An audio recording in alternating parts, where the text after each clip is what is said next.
A wealthy father and his son went shopping in an expensive shopping mall.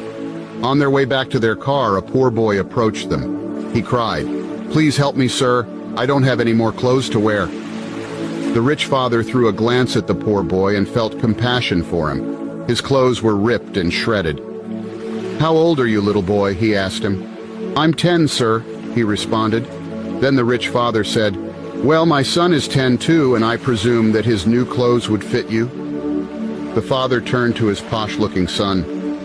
"Jeff, don't you think it would be generous of you to spare some of your new clothes we have bought? We could still come shopping tomorrow," the boy whispered. "It's fine, Dad." The rich father then opened their shopping bag and took out few clothes which he handed to the poor boy. His face lit up in excitement. The father then inquired, "May I know where you live?" The poor boy replied, "I live under the bridge right down the street." He expressed deep gratitude and watched the father and his son as they walked into their car and drove away. 3 months later, the rich father drove down the street looking for the poor boy under the bridge. When he found him, he took him to the car and brought out boxes of clothes, shoes, bags, and toys. He said, "They're my son's belongings, but I'm giving them all to you now." The poor boy was surprised and couldn't stop crying. He said, "But how about your son? Wouldn't he need these any longer?" The rich father uttered, "No, because he is in heaven now. My sweet little boy died some weeks ago of terminal cancer.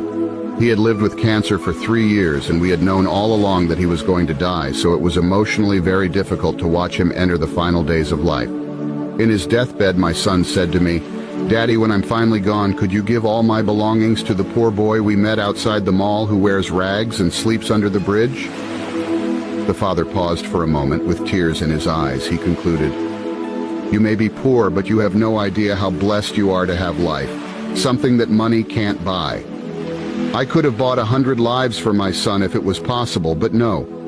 We often compare our lives to others, forgetting that life doesn't come with perfection.